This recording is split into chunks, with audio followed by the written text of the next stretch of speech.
Salam sejahtera. Nama saya Mariam Mukhtar. Kerajaan bangga dengan laungan yang beratus-ratus ribu suntikan rakyat sehari telah berjaya dilaksanakan. Tetapi, kes vaksin kosong telah jatuh keyakinan kita. Mana kita nak tahu yang suntikan itu betul dan bukan vaksin kosong? Kita ada beberapa soalan untuk Menteri Kesihatan Adam Baba. Boleh tak Menteri buktikan yang cecair dalam botol vaksin untuk disuntik dalam badan kita ni adalah vaksin yang sebenarnya dan bukan air suam, air garam, air gula ataupun air mineral? Persoalan besar ialah berapa ramai yang betul-betul sudah disuntik? Apa akan berlaku dengan mereka yang anggap mereka sudah disuntik secara betul tetapi tidak pula? Skandal picagari kosong telah membuat seluruh rakyat tidak yakin pada program vaksinasi Malaysia. Skandal picagari kosong ialah jenayah. Adam buat macam perkara ini tidak begitu teruk. Apabila kes ni dilaporkan, Adam patut bertindak dengan pantas seperti ini. Nombor 1, hentikan program vaksinasi di pusat berkenaan di mana terdapat laporan kes vaksin kosong. Nombor 2, perintahkan satu penyiasatan dengan serta-mertanya. Nombor 3, gantung pekerjaan jururawat dan pekerja medikal yang terlibat semasa siasatan itu dijalankan.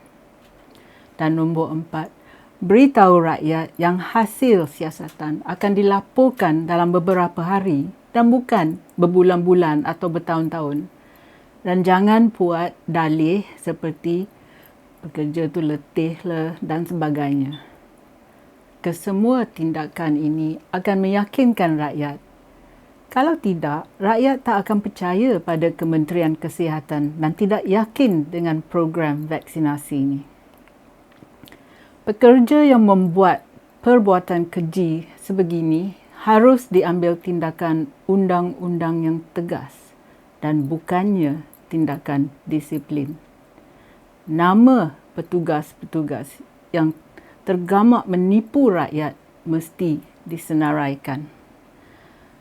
Suntikan vaksin kosong bukannya perkara kecil. Adam Baba gagal menunjukkan kepimpinan dan harus letak jawatan atau dibuang kerja. Di sini saya beri 10 perkara untuk mungkin dapat meyakinkan anda bahawa vaksin kosong adalah satu jenayah. Nombor 1 ialah etika perubatan. Etika ni merangkumi perubatan dan integriti kerja. Petugas kesihatan seperti doktor atau jururawat yang menipu dan tidak beri dos vaksin telah mengkhianati rakyat dan juga negara. Tindakan mereka membahayakan nyawa rakyat. Pekerja yang didapati salah mesti dijatuhkan hukuman maksimum sebagai pencegah. Kalau tak tegas, pasti hal yang sama akan berlaku lagi. Nombor 2, mana pergi vaksin yang hilang tu? Kerajaan telah memperolehi vaksin dengan perbelanjaan yang besar, menggunakan duit kita juga, duit rakyat. Kalau picagari itu kosong, mana pergi kandungannya? Adakah disimpan di dalam peti sejuk di bahagian belakang pusat pemberian vaksin sebelum ianya dijual dalam pasar gelap? Kos dalam pasaran gelap dianggap beratus-ratus ringgit satu dos. Ramai orang dan banyak juga syarikat ingin mendapat vaksin ini dan sanggup bayar kerana rancangan vaksinasi negara kita ni sangat lembab. Nombor 3, kes yang kita tak sedar berapa agaknya. Kes yang dilaporkan ada buktinya. bagaimana pula dengan mangsa-mangsa yang tidak sedar yang mereka tidak menerima vaksin? Atau mereka yang tak sedar yang picagari itu kosong? Atau mungkin mereka sedar tapi tak buat rakaman sebagai bukti? Berapa ramai semuanya? Ratusan atau ribuan atau ratus ribuan? Kementerian mesti bertanggungjawab terhadap orang awam. Kalau ada kaedah menguji tahap antibodi badan kita, sila umumkan supaya kita boleh uji. Nombor 4, anggapan yang salah tentang perlindungan vaksin ini. Penerima vaksin yang dicucuk picagari kosong berfikir yang ia terlindung dari menjangkit coronavirus. Tetapi, bukan semua orang yang nak cek picagari penuh atau kosong. Mereka ini telah ditipu dan dikhianati oleh pekerja kesihatan. Nombor 5, jatuh sakit atau mati akibat vaksin kosong. Apa akan terjadi pada orang yang fikir ia telah divaksin walaupun ia cuma menerima picagari kosong? Ia mungkin jangkit coronavirus dan akan sakit tenat. Bagaimana kalau ia mati? Adakah kerajaan akan memberi pampasan kepada keluarganya? Keluarga yang dilanda mungkin kehilangan pencari nafkah ataupun ibu bapa mereka ataupun anak mereka. Nombor 6, prestasi vaksin. Bagaimana dengan syarikat yang menghasilkan vaksin itu? Syarikat yang vaksinnya terlibat dalam picagari kosong akan mendapat reputasi yang negatif dan teruk. Orang mungkin fikir bahawa vaksin tertentu tidak bagus, padahal sebenarnya vaksin itu tidak diberikan pada penerima vaksin. Syarikat yang bersangkutan harus buat bantahan dan aduan rasmi pada kerajaan Malaysia. Lebih-lebih lagi, pakar yang mengumpulkan data dari seluruh dunia tidak dapat pakai statistik dari Malaysia. Nombor 7 ialah penyelidikan atau inquiry. Kaki tangan dan petugas kesihatan yang terlibat mesti digantung kerja semasa siasatan dijalankan. Ini juga sebagai warning kepada pekerja lain. Kesemua ini akan meyakinkan masyarakat bahawa kementerian bertindak tegas. Yang bersalah harus didakwa, dipenjara dan menerima hukuman maksimum. Mereka juga harus dilarang bekerja dalam sektor perubatan. Nombor 8 ialah penipuan. Sekiranya pekerja kesihatan yang bersalah menipu penerima vaksin dengan picagari yang kosong, apa lagi perbuatan yang tidak bertanggungjawab dan yang sangat jahat yang dia sanggup lakukan?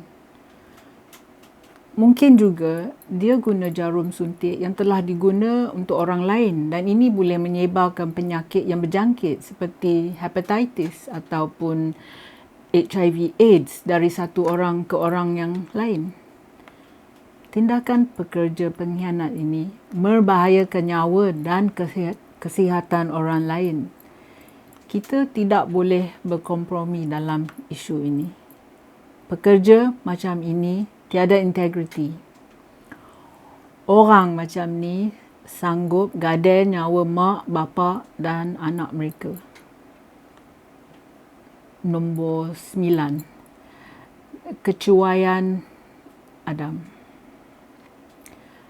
Menteri berkata yang sesiapa yang terbukti mendapat picagari kosong akan diberikan suntikan baru. Ada tak menteri fikir berat tentang perkara ini? Rakyat tidak boleh merakam proses kena vaksin.